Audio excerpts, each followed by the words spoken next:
protocols and policies for permaculture trainers in terms of personal integrity, honouring the student, and things like this that we agree to as trainers, so that we can sort of move forward with a really good common foundation to deliver our diversity.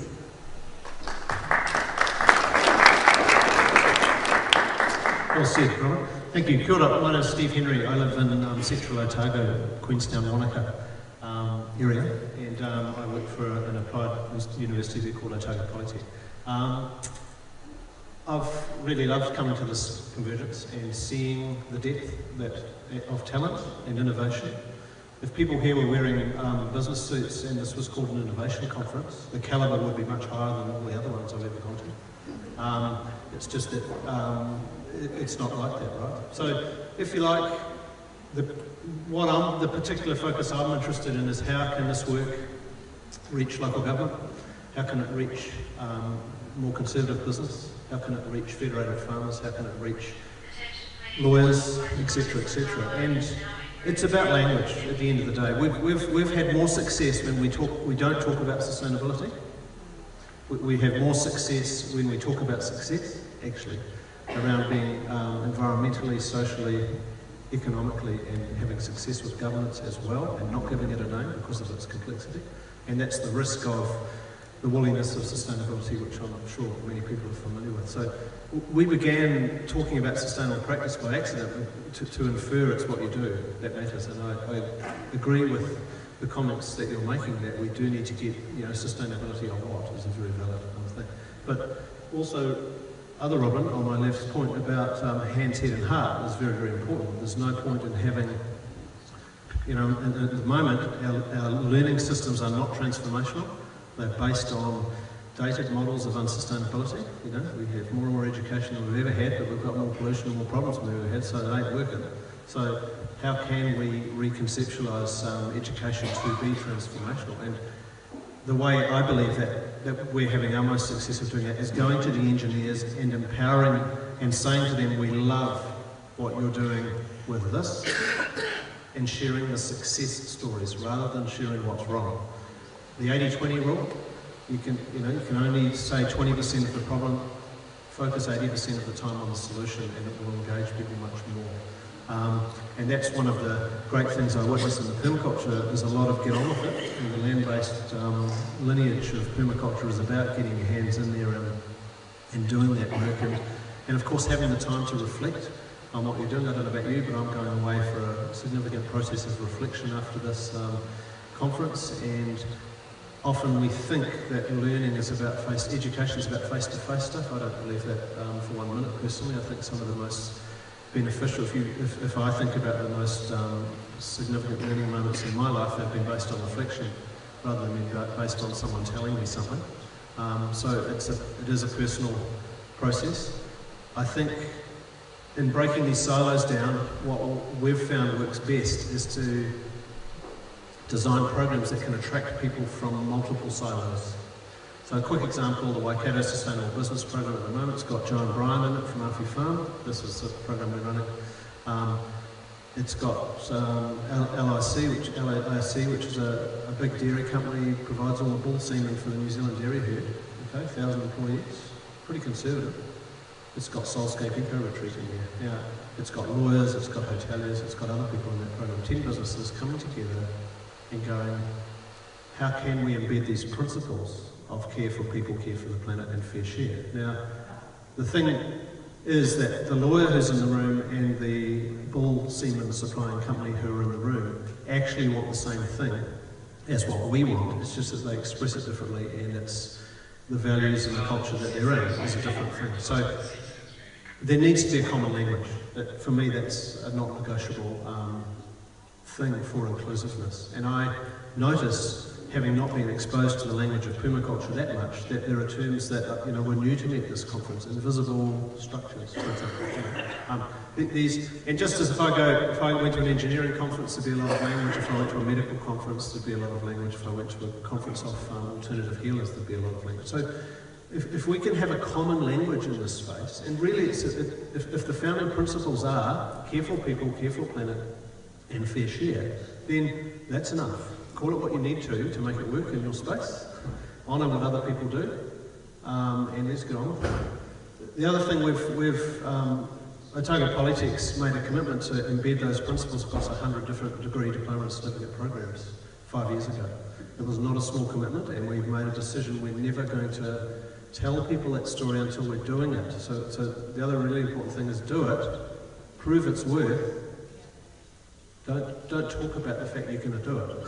Don't spend that time in that debate, it's a waste of time. You're better off to go and put a commercial biofuel facility into Queenstown like we have. We sold 230,000 litres of it in the last 18 months. But it's actually not a big deal, it's only fuel. Just do it. Because then the most cynical rednecks who try and keep with their reductionist thinking go, oh, you can't do that. You can, well, we've done it. And these are the companies who've chosen to participate. Oh, hell. Oh, and so why aren't you choosing to participate? Oh, hell. And that really pushes buttons and gets that transformational change and stuff. So that's my thought. It's about language, crucial thing, because you can't have transformational learning without empowerment and a common language.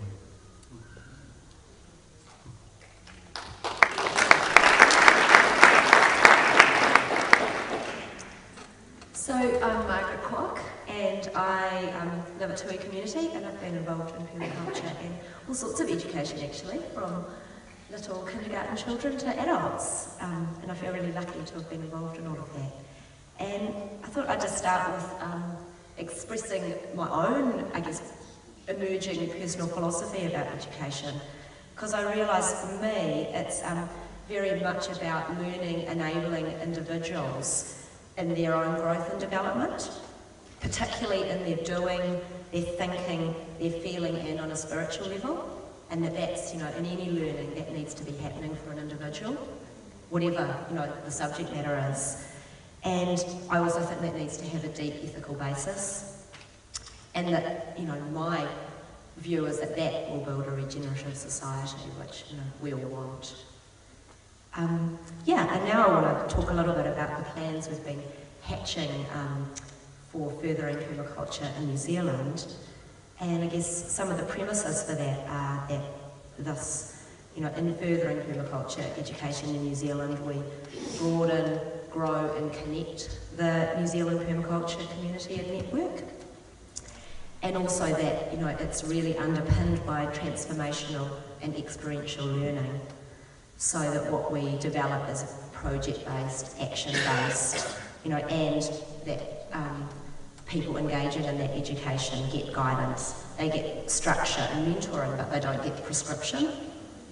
So, we're looking at courses that have flexible delivery, so they have face-to-face times and block courses, but there's also online content. They are probably going to be by distance, delivered from different locations in New Zealand. And of course, if people want more face-to-face time, we want to build in internships, placements, and people can come and live close to their particular campus if that's what they want to be doing, or if they're already in that area. So what we're looking at doing, what we've been hatching, is to integrate permaculture into the courses that Steve has been a big part of developing at Otago Polytechnic, which are under the title of Sustainable Practice.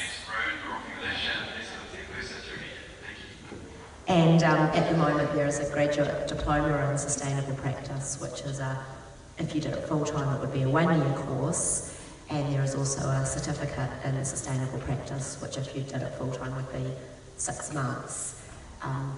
And similar to what Robin presented yesterday, what I'm seeing is really important is that we keep the PDC as really foundational in those. So we're not throwing away, what's already there. We're just, building on that and around that. And also that, we already have our Diploma of Permaculture, Aotearoa, that's also totally connected to that, so that people can be gaining their PDCs in the way they always have through the ones that are already delivered, or we can integrate it into, say, the certificate level course, and people can also attain their diploma through doing the graduate diploma in sustainable practice. So it's all quite exciting. And, you know, for me, sustainable practice, when I started doing the course, I thought, oh, this is a whole new thing. And then I started looking at the content and I went, oh, I do understand this. It's just another language for it. And, you know, I see there's just such big similarities in that they're principle-based, ethic-based design methodologies, you know, and there's a strong ecological framework. And I guess the last bit is, you know, what I find also exciting is that the Otago Polytechnic courses are already NZQA approved, so the accessibility for students is great. You know, people can get student loans, student allowances, and further their work in permaculture with a lot of choice, which is really exciting. Thank you.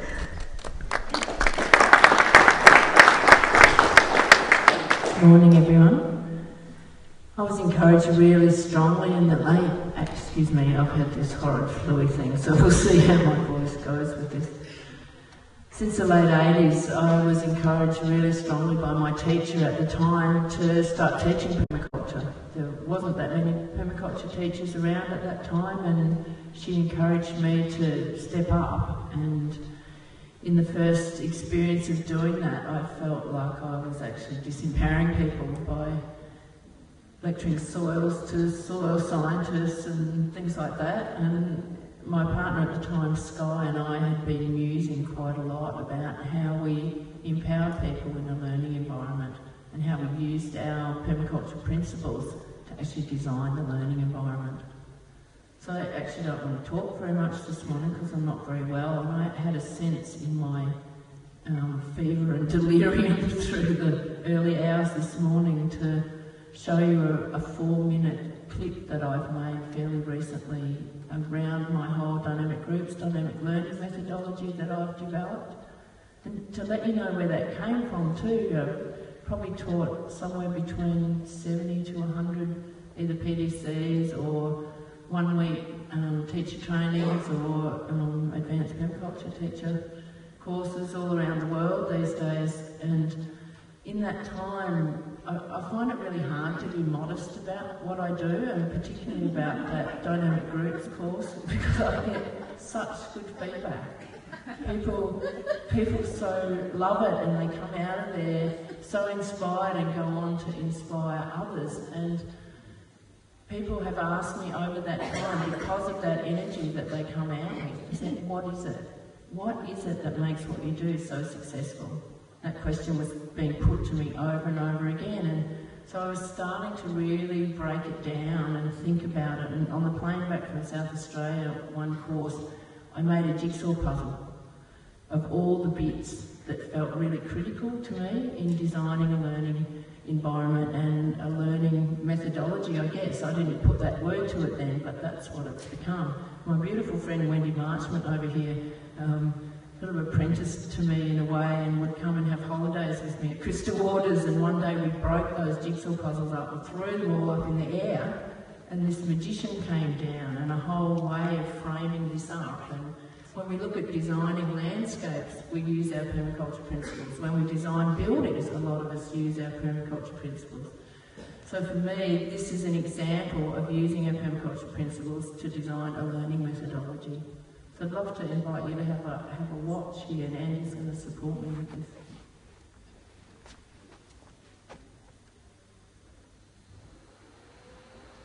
Cross your fingers, everyone.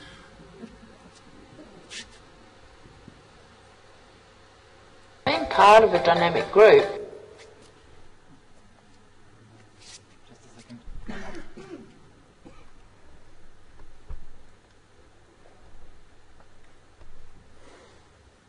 I had a beautiful woman from Spain, Monica, whooping with me, and when Wendy and I brainstormed this and the magician came down, Monica said to me, oh, I could draw that. can be fun, productive, creative and supportive. Learning, innovation and teamwork can happen easily. Not all groups or learning situations are like this, unfortunately. Have you ever sat in a presentation, lecture or seminar, or attended a workshop or meeting where you ended up feeling bored, overloaded, disengaged? Has remembering information you've learnt been problematic? Have you ever found you struggled to stay alert? Did you spend time when you were at school looking out the window, wishing you were out there having fun? Have you been part of a group where conflict or frustrations have affected the group energy? 20 years ago, while I was teaching courses with Sky and my partner at the time, we began to feel that we were disempowering people by lecturing and using other non-participatory learning methods. We decided to throw the curricula out the window and never lecture at people ever again. From there, a magical journey and a huge learning curve began. We jumped into what we began to call creative facilitation and needs-based learning.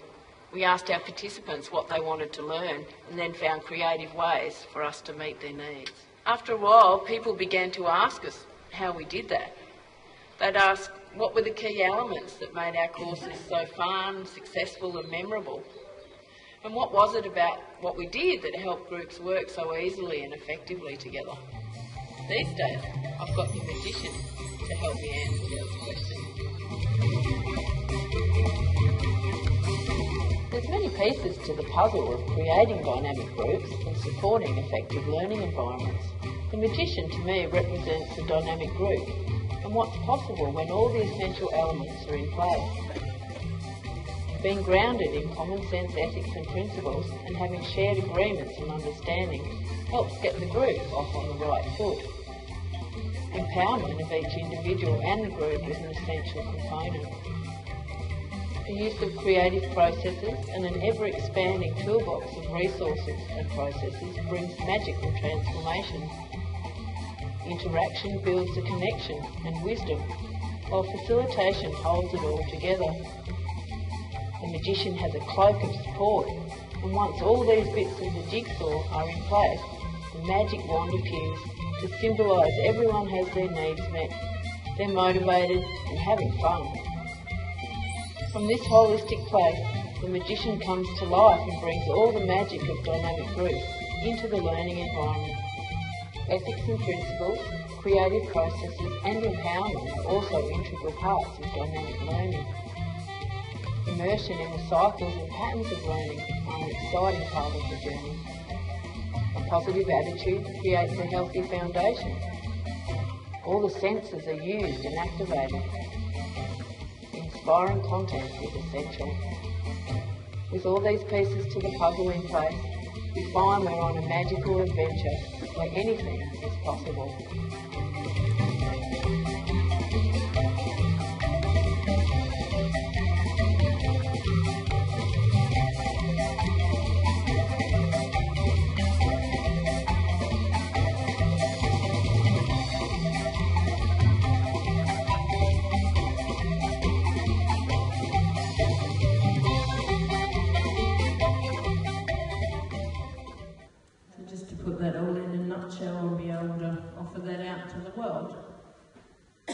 Something else I'd like to do really quickly, and I had quite a sense of this the other morning when I was thinking about this, is to introduce into this conference and this group today an encouragement and a reminder about mentoring. Because when I realise how many hundreds, and it's almost thousands of people that I've trained and often mentored people come and hang out with me, and I know these folks, you know, it's been the same. And it's such a beautiful thing when we get a bit older or a bit more learning to us to be able to share that on to others. And I wanted to stand here and acknowledge my teacher, who was Lee Harrison in 1983. She was my teacher. Robin was in that course as well, so we go back a really long time. And Bill Mollison was her teacher. And there'd only been about 3 courses when Robin and I did ours. It was like the 4th or 5th course or something. And Lee mentored me really, really beautifully. She encouraged me to step up and step up and step up. And so I've gifted that on, and I wanted to invite Daniel Napier to come and stand here next to me as someone that I've mentored over a long, long time. We haven't seen each other for years now, but it's been a beautiful thing to have Daniel as part of my life for a long time. And we had Finn here, he was going to come stand next to Daniel, but he's had to leave. And Finn's someone who's just got his diploma, and Daniel mentored Finn, and I've also mentored Finn. And I said to Finn the other day, is there anyone that you're mentoring? And he went, oh, well, not really. And Floyd was standing there, and Floyd said, you mentor me. And Daniel also mentors Floyd. So if you can see that lineage, and you know, this is one of our original principles of natural succession really working. Oh, beautiful. So see how this goes and expands. Yeah, and look, and here's Alimar, and yeah. Oh, look at this! Yeah. Yeah. So this beautiful web that we're weaving, and I look out in the audience, and there's lots of people that have been in my courses, and I know, you know, who you've mentored, you know, I know the work April's doing, and Pete and Beck, and you're all there doing it. So. Take a photo. Real moment. I'm a photographer, I forgot. Okay, the links, eh? Mentoring tree. So I'd really encourage all of you, if it hasn't occurred to you to take somebody under your wing and share on, even if it's just playing in the garden that you do, and there's no just about that, there's all sorts of wisdom that we gain along the way, and I really encourage us to share that on more and more. And at that point, I'm going to hand the mic to someone else.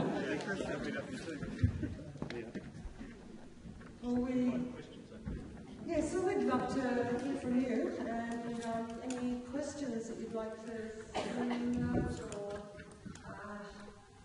engage in discussion. Thanks, Daniel. Yeah, hey, I'm seeing a great cross-pollination here, not just through the mentorship, but just of the educational ideas. And has this convergence added to that cross-pollination? Because I've seen a lot of commonality between these educators and others here. So has much more happened, during this event? Well, there's always amazing cross-pollination at these gatherings, and this has been a particularly great one. Who would like to mention? Well, I'd like to mention it. I mean, 10 of the graduate students in sustainable practice are here that I facilitate from around New Zealand, and each of those people are cleverer than me. We just have to point out, right?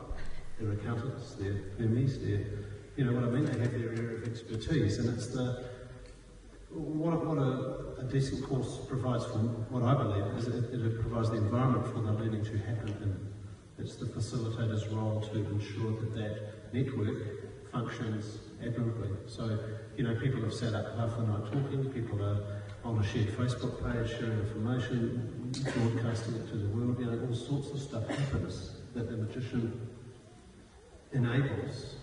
But the magic is actually the fact that you have a group of people from very diverse backgrounds, and you have no expectation that, you know, the high country farmer I'm sitting next to, and I run a tourism business, and I'm a local government. The idea that those three actually have commonality around these principles is when the magic begins for me. That's the magic. And it's unexpected.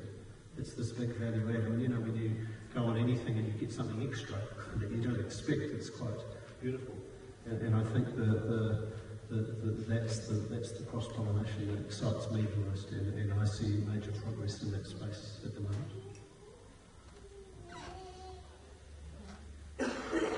Kevin. Do you think there needs to be a rebranding of the word permaculture, what it actually means to get into more broad demographics? At the moment it's quite niche. And if you want to get into that political arena and cultural arena, how do you communicate that? I'm not sure permaculture is the one way to say. It feels like it's quite a conversation at the moment about that, about language and about branding, and it's, I think, for me, I think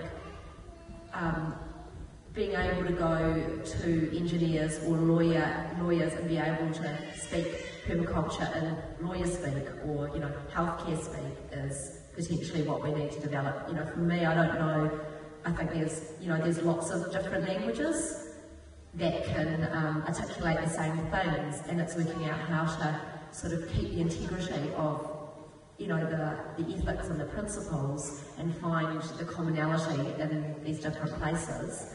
And there's lots more, I think, to do in that place about language and branding.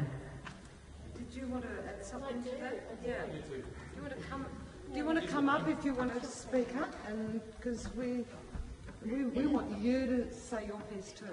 At the risk of being the devil's advocate, which I always am, I'm really frightened for permaculture, the term to be dumbed down. It's a really complex culture, and it's very difficult to sell because mainstream aren't used to thinking about design, even for their dresses or their cars or their houses. They're not used to thinking about design. And we're talking about design for a huge number of elements, not just each individual element. And so I've been working with mainstream since 1993, and I'm seeing the mainstream coming closer and bigger. Their interest is really a wave, like a tsunami. It doesn't mean I have to meet that tsunami and dumb down all the permaculture ideals. You still need people out here to be pioneers in design. And those pioneers in design might be difficult to understand because their language might be complex. And they might even have to invent new words for things. But I'm sorry, but that we still need to support all those pioneers. Can you say your name, please, where you are and what you do for the people? I'm April Sampson Kelly, and I teach in 53 countries now.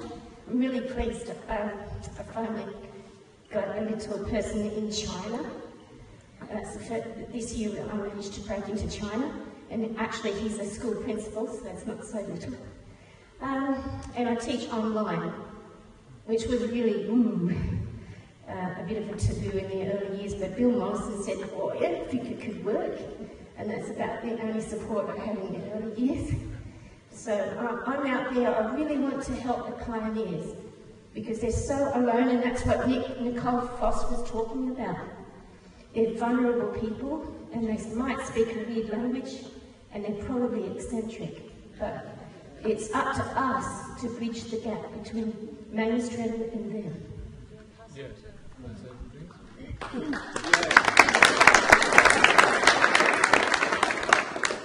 Hello, my name is Guy Stewart. I'd like to represent Tim Winton, who can't be here today. I had a lot of talk about languages, and he was a strong mentor of mine, especially in my early permaculture days, and he has devoted the last years of his life to developing a permaculture pattern language called Pattern Dynamics. So if any of you are interested in having a look at that, it's a great body of work which fully integrates the permaculture ethics and the principles and a whole lot of other stuff as well. And I use the pattern language that he's developed. If you search the internet for permaculture Pattern Dynamics pattern language, I'm sure you'll find him. He's on the precipice of launching a whole integrated course around that and the material around it. There's a lot of available free stuff already, and I'm sure immediately some of the patterns he's identified you'll begin to use or already use in your day-to-day life. And there's quite a strong networking function in there to introducing those. They're all common words, but they have a lot of depth and meaning. So get into those and have a look if you're at all interested in this language issue. Thank you.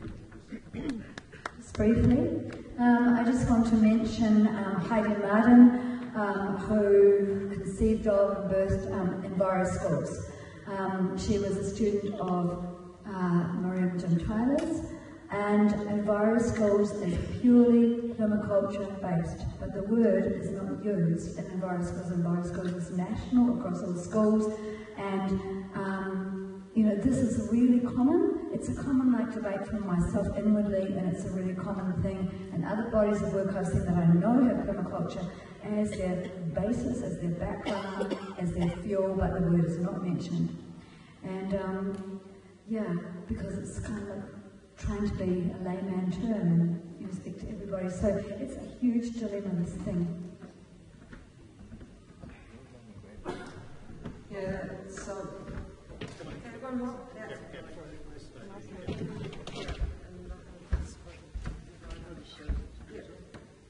Sorry, just my name's Phil McCage from Raglan. Just responding to Gav's I'm interested in creating doorways for the mainstream to arrive at permaculture.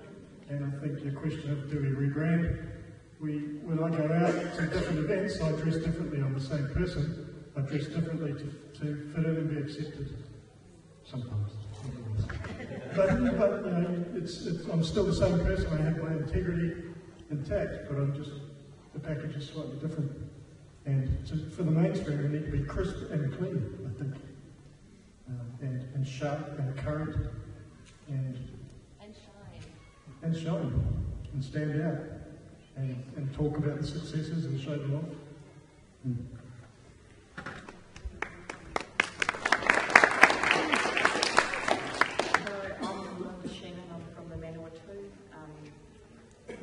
I've learned that how you get other people to hear what you want to say is by speaking into what they can hear.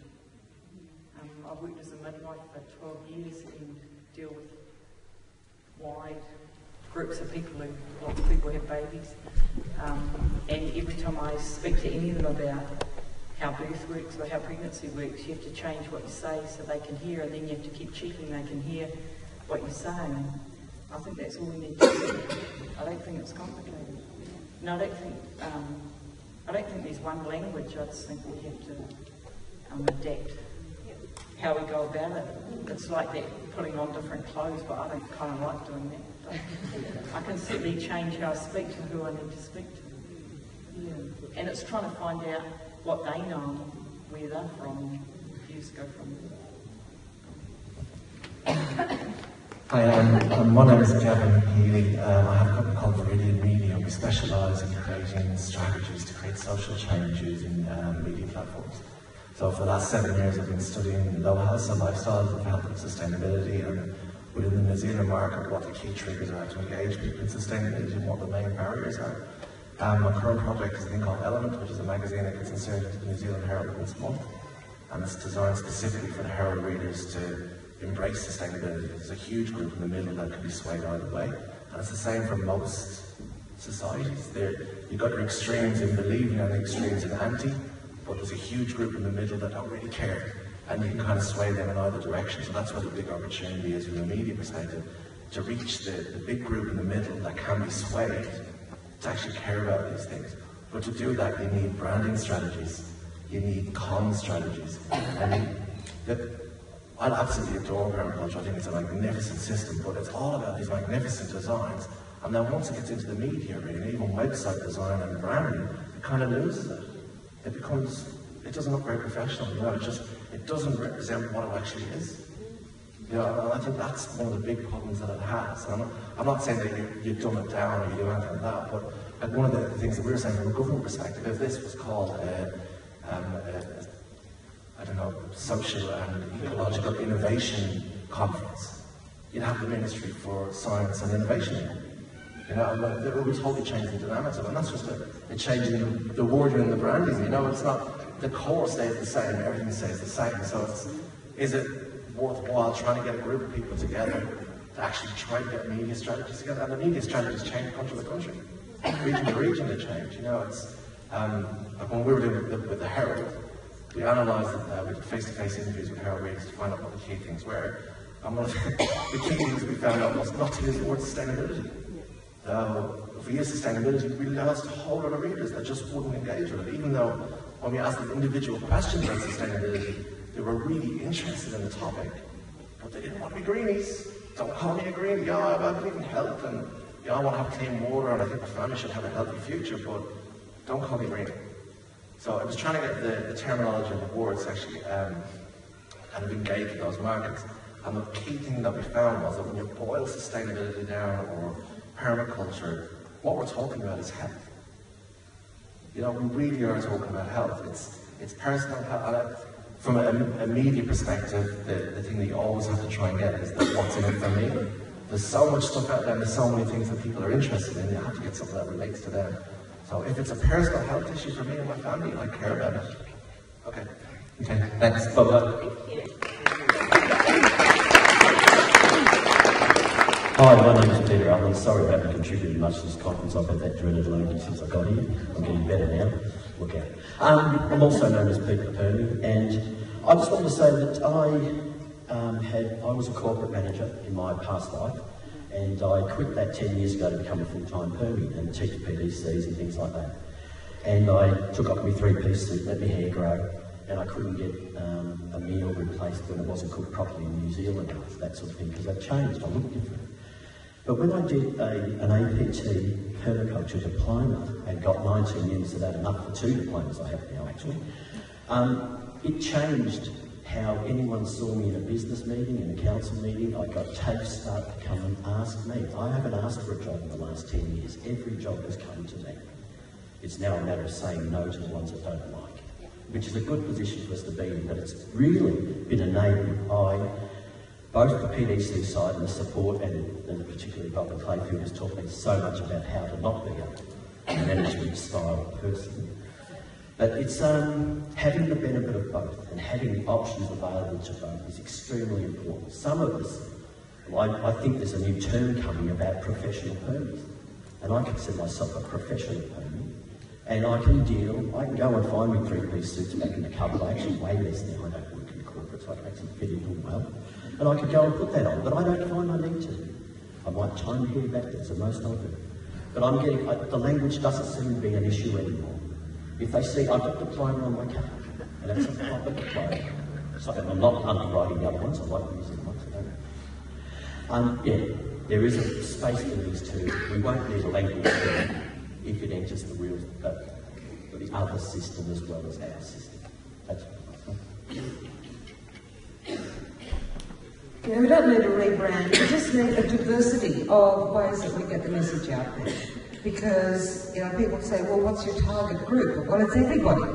So we need a diversity. Permaculture is all about diversity. And so we need a diversity of ways that we share the message. And we must not forget, we have a 35-year legacy of permaculture. The word has been out there for 35 years. We have got amazing successes that we can stand really tall and be incredibly proud of. And horticulture doesn't need to rebrand itself all the time and call itself something different. Agriculture doesn't. Architecture doesn't. We are a new science. We are the science of the future. Okay? We are the profession of the future. We are interdisciplinary. We are multi-thinking. We are head, heart and hands. We are transition. And we have spawned things like transition. We've spawned lots of words that are going in particular directions to particular targets, but we do not need to dilute ourselves. We do not need to be ashamed of being permaculturists. And I think it's really, that's one of the things I find really exciting about the APT, and it's great that there's things happening with the Polytech here, that we start to develop professional standards operating as permaculture in our different spheres of operation, because we operate in such a diversity of ways. And so we've just got to get more smart. I've got some great young students with me at the moment doing the diploma that really want to start to get to the youth, and so they're looking at how they actually market permaculture to youth, and really sort of snappy and on that level. But there's different stuff too, what appeals to people of my generation. And so, yeah, just keep with the diversity and stand tall and proud. And we're finding permaculture popping up in government documents. We're finding permaculture popping up now in ASIC reports, in the AusAid reports, sorry, as an example of some of the best aid programs that are happening in the planet. We're seeing permaculture coming up in all sorts of arenas that we would have never dreamt of 30 years ago. So we've just got to keep plugging away with that word and representing it with excellence.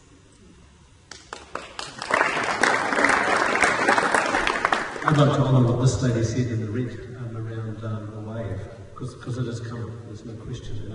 The challenge is how well prepared is this community of practice to receive that wave. And I've watched Andy working with his butt off here to make the IT work, but there's no reason 10,000 people couldn't have participated in this event. And with a simple camera, some of the new technology like FaceMe coming out, which is a simple web-based online system where the slides automatically hit an individual PC and the camera works, and it's just like Facebook, it just does that. So technologies can assist, there's no question. The wave is coming.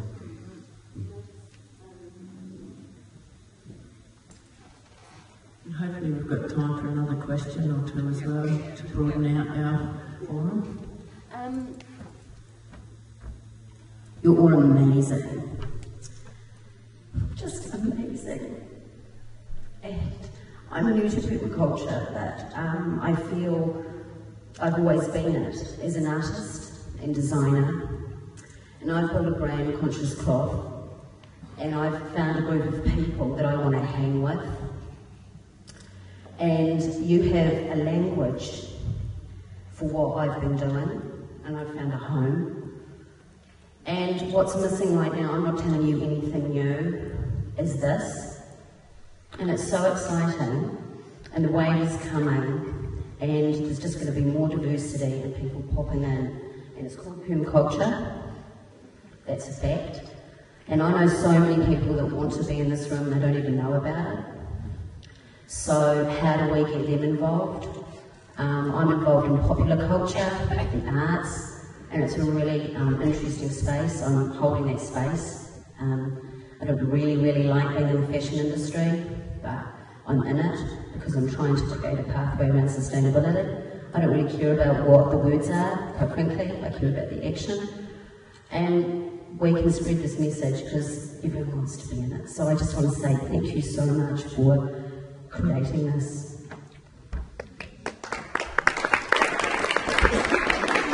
I just had a sense to share something too. Penny Pyatt from North Sydney Permaculture rang my message bank at home and asked me, because she couldn't come to this conference, to mention that it's International Permaculture Day on the first Sunday in May. So this is a way that, you know, people are standing up and really putting permaculture out to the world. And I don't know if that's travelled to New Zealand, that you're starting to put events and things like people are nodding. So yeah, I just wanted to acknowledge that. She asked me to mention it to people, and it's in theme. Yeah, hi guys. My name is Klaus, and I work for the Northland Polytech. About maybe 5 or 6 years I did my PhD with Robin, and my goal was to do the permaculture diploma, which I did about 3 years afterwards with Brian and Yvonne Steinemann's mentors. And I'm really grateful for the process of doing a diploma this way. Now, when I saw the presentation of Robin yesterday, I thought, wow, that's a really great process that they have over there to take you from the PDC up through the higher levels and being linked up with a national qualification process. And when I was working at the Northland Polytech or Northtech, we designed our own certificate, a level 4, we call it Sustainable Rural Development, and it's not directly NZQA, so it's parallel, so it's our own certificate, similar to what the Otago Polytech is offering. And the reason for that was that there's quite a strong demand for permaculture out there, but there's often people that actually would never want to come to a PDC for whatever reason. And they come to the course, they don't come often because it's called sustainable. They call it a permaculture course, and I keep telling them it's not a permaculture course. We teach some permaculture in the course, but it's not a permaculture course. And I think it would be great if permaculture could come more into NZQA processes. At the moment, if you do NZQA here, there's only one unit on level 3, and that is about, I think it's 8 credits. For a certificate, you need around 80, 100, something like that.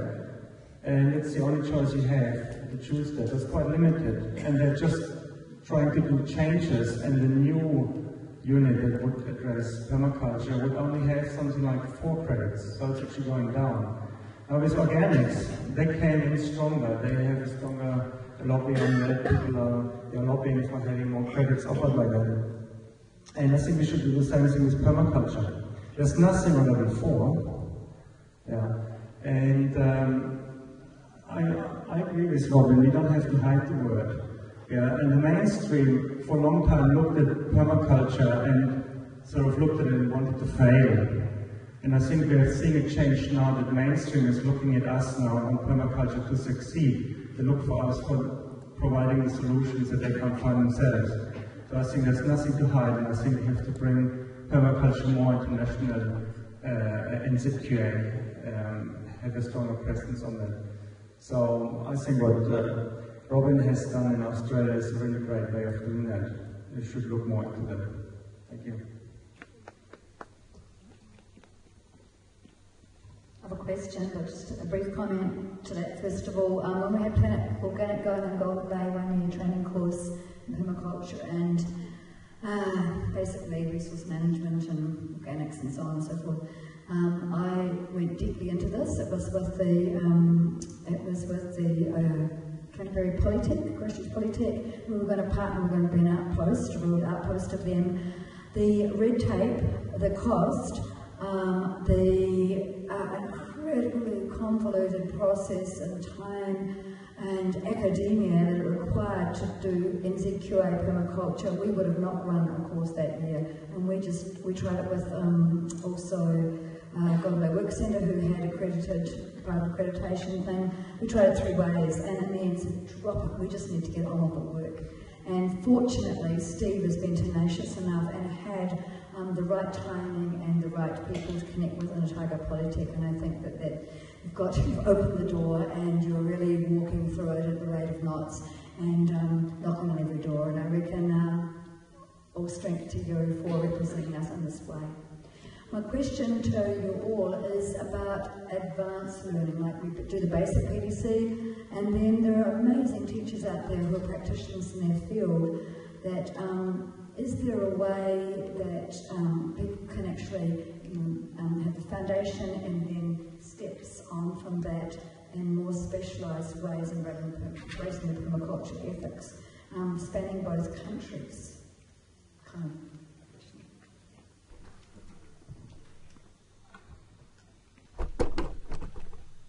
I think, there's a lot of room for us to work a lot more closely between Australia and New Zealand. We're in the same little corner of the biosphere, and we share a language in common, we share a Gondwana history in common, and we've got sort of great diversity to also celebrate. With the advanced training, I think there's a lot of cross-pollination that we can do there. And actually, the advanced courses that I developed in the 90s got them brought into units in the APT at the Certificate 4 and Diploma level. The Certificate 4 is like an advanced trade certificate or associate diploma.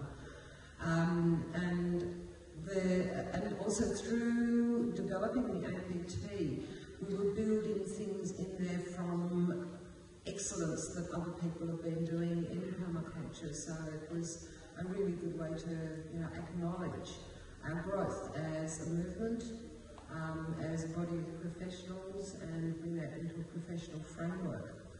What I feel is the next step is starting to now network with the professional associations, so that some of these courses or units or modules get acknowledged by the Institute of Architects, the Institute of Engineers, the Institute of Planners, as contributing points to their professional development, as do these conferences.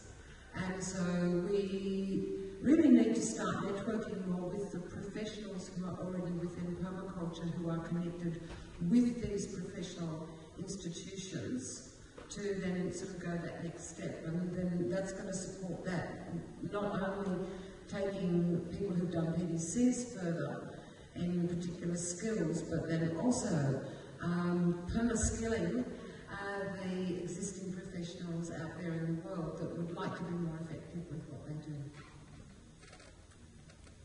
Thank you, Robin. So, thanks, Anita. I mean, for me, the idea that, is emerging as connecting with Otago Polytech came very much from what you said, Robina. From my, having been working with you and Gary and seeing the wealth of knowledge that's there in our elder generation and thinking, oh my gosh, they can never cram all that they want to teach into the PDCs.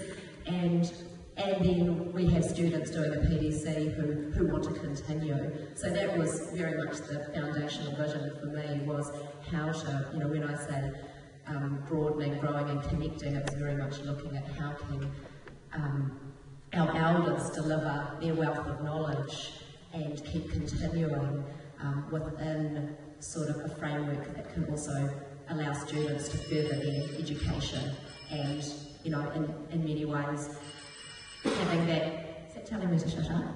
that NZQA component, or not component, but accessibility enables that more, because it means that people can say, oh, I've done my PDC and look, here's a pathway for me to explore advanced permaculture and, get some credibility in the real world. So that's a big part of it. And I also kind of see that, this course is flexible enough that, because we've got a strong emphasis on experiential learning and reflection and work-based learning, that anyone else who might run in New Zealand, who might run an advanced permaculture course, it might be 4 weeks long, that can credit to this course, as well. It's like, that counts. And until you said it, I hadn't even thought about, the natural relationship we have with Australia, because so many of us in New Zealand end up going over there or, connecting with your fun now, and it seemed to be the other way around as well. Like, I've been surprised about the Australians that have come to our courses. How interesting, they come here. So yeah, it feels really natural and fertile, and I think that's an important part to have the sort of pathways in advanced permaculture, as well as getting that, beginning to build some professional credibility. That's important for me.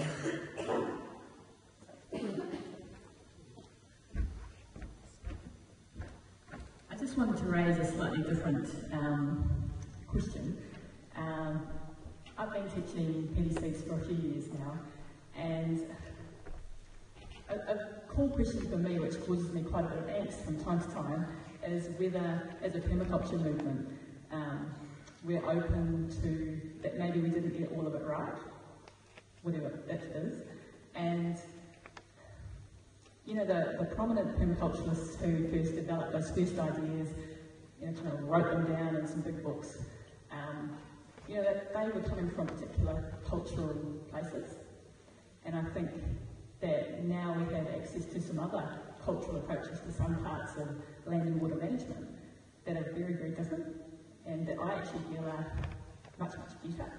And so for me personally, I've been adapting my practice as a designer and as a consultant and as a teacher to embrace those new things, quite fervently, as lots of you know. But I could never get accredited through the, whatever they're called in Australia, because I won't teach that. I'll teach bits of it, but I won't teach it because I don't think it's right. And so this is a big question for me. Like, I'm starting to wonder, should I be calling it permaculture? Like, for me, it's the ethics that are important. If it's the ethics, great. But there's stuff that people call permaculture that, I just don't agree with. Could I respond? Otago Polytech's been thinking about this for a long time. When we first made a commitment to embed the principles that we were talking about 5 years ago, we went, how dare we as a tertiary institution prescribe what qualification people should do? Isn't that incredibly arrogant? You think about it, at the moment, universities and TAFEs and stuff, they prescribe what the qualifications are, in consultation with industry, agreed. But largely they decide it's a core to Bachelor of Commerce, it is this, it is that. Okay, so we've gone the other way now. We go, okay, let's have a Masters in Professional Practice. It would honour whatever track you've chosen to go down, and it honours you by empowering you to show evidence of what you've done, and perhaps you credit half of it, perhaps you credit the whole thing for some of these white ones around the place from the evidence that gets provided. Hearing what you've done very quickly, it's pretty obvious that there's plenty of master's degree holders in this country who've done far less. Right? So why wouldn't we give Robin a master's degree as soon as we saw a CV and interviewed a few people and had the evidence to prove that it was valid? It does. And it's increasingly happened. Just talking to Wendy from Deakin University, it's happening all over the place because the universities and the tertiary sectors realising that the sham cannot continue around pretending to deliver real learning, which is actually, you know, experience and reflection is by far the best learning you can get. And let's give credit to that. So we've set up a whole business unit around that called Capable New Zealand, and we are basically looking at whole qualification credit for people based on experience. That's the process Melbourne's been through, and others. You know, so it's and of course, when you do complex things, of course, it deserves more credit than non-complex things. So it's a work in space, and I agree with you. It doesn't matter what it's called at the end of the day. You know, it's a complex thing to try and decide what it's called. Yeah, your name was Carla. Look, you brought up a really important thing. Permaculture is something which is constantly growing and expanding. And like from Permaculture 1, or the very first book, to Permaculture 2, in Permaculture 1 there was no room for grain production. But then between Permaculture 1 and 2, Fukuoka's One Straw Revolution came out. And permaculture is about the principles, about the ethics, and then finding what are the tools, what are the ways that we can actually go, so getting the best of the technologies that are around and then putting them together to suit the environment, the climate, the culture. So every permaculture is different. Every permaculture is different. And it was interesting, there was a bit of a change in the early noughties, which was a bit scary, where the book became the dogma. I teach all my students, you know, there's only one dogma in permaculture, and that is there are no dogmas. Because the problem with dogmas, one day your karma runs over it, and you know, it's all gone.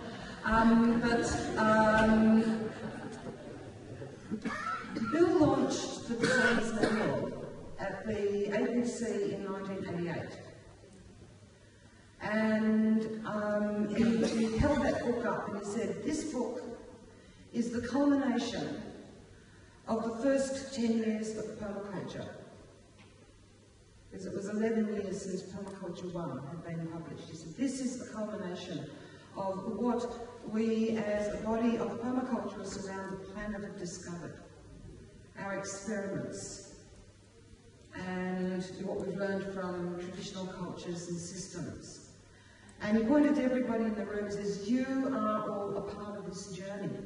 And it's an ongoing journey of an ever-expanding body of knowledge and experience and tools.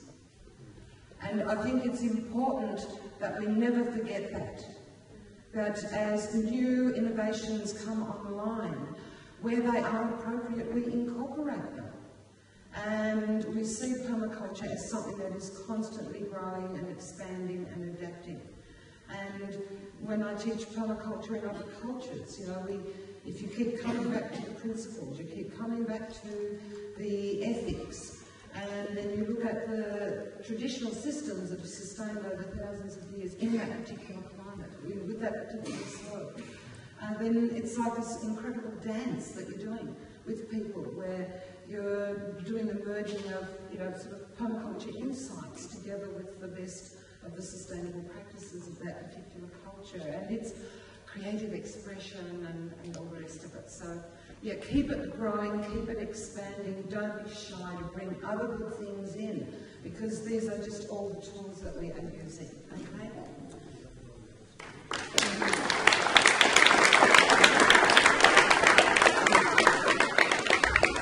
Hi, I'm Beck, and Robin's pretty much just covered what I was going to say. I just wanted to jump up and say not all of us in Australia who are teaching PDCs by any means are registered with the Institute, and in fact actively avoid any system that involves paying out a lot of money and tells us what we can and can't teach. So, yeah, don't fret from that point of view. And yeah, emphasising what Robin says, that it's always changing and growing. And I'm also a student as well as a teacher. I'm doing a Masters in Sustainable Agriculture, which is very interesting because it has got a permaculture component within it. So I've actually seen how permaculture's been taught at postgraduate level. And I would be so embarrassed if I was teaching something that was written in, purely from a 1988 manual. Like I don't, when I'm doing the academic work, I'm really only looking in the last few years. And to think that we're basing what we're doing only on the manual is just a bit ridiculous and very, not the way I want to be teaching, that's for sure.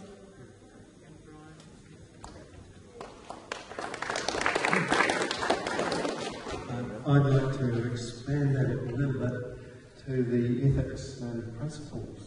I've talked to David, soon after he wrote his book on principles, and he was still scratching his head about whether or not there were 12 principles. And, I've been thinking about it, and for me there are principles that are missing. And the ethics, they're expressed in different ways by different people all over the world. And, for me, the fundamental ethic of permaculture is the holding of life. And that underpins fair share, caring for the earth.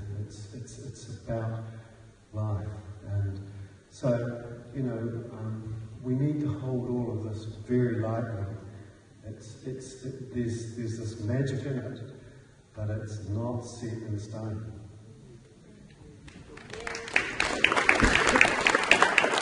Yeah, thanks, Ryan. That's really important. And I wanted to sort of wrap us up with something similar to that. And some of our history as we've come, it's been so fluid and flexible. And I remember at the 92 APC that I ran with a few of my friends at Crystal Waters.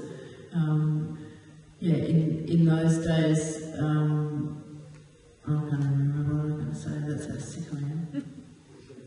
Don't worry, I've never done that before. Lost my place. What I was. Crystal Waters of your friends teaching back in the 1990s, 92. Yeah. Sorry.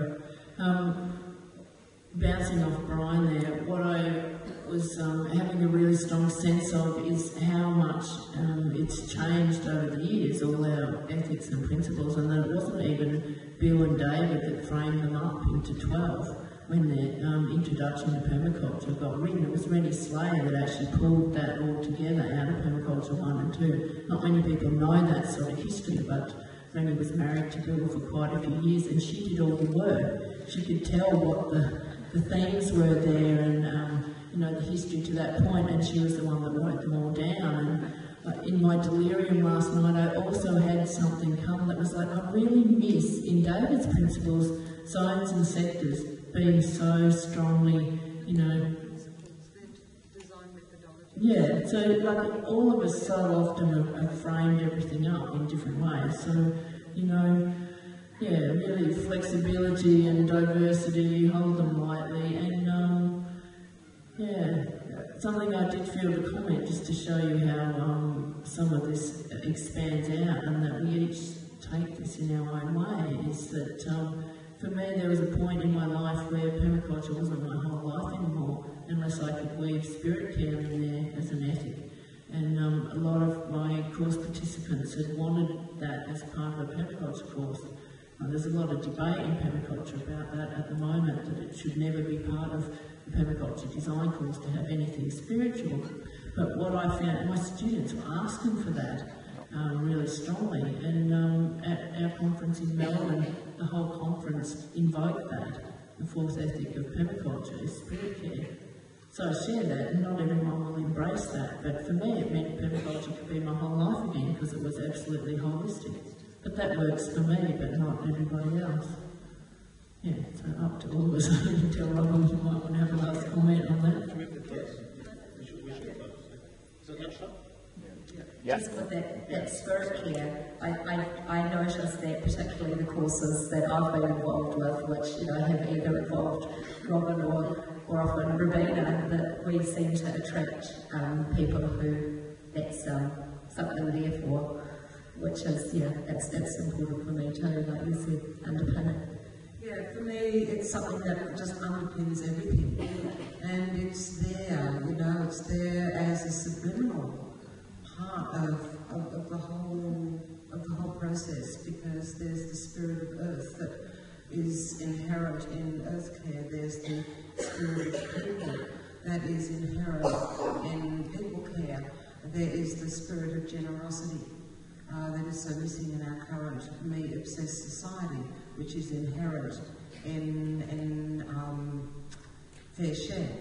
And there's many ways that we can dance with nature.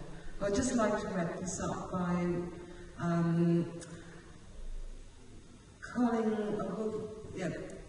Sherry Lipkin in Seattle had a beautiful definition of permaculture.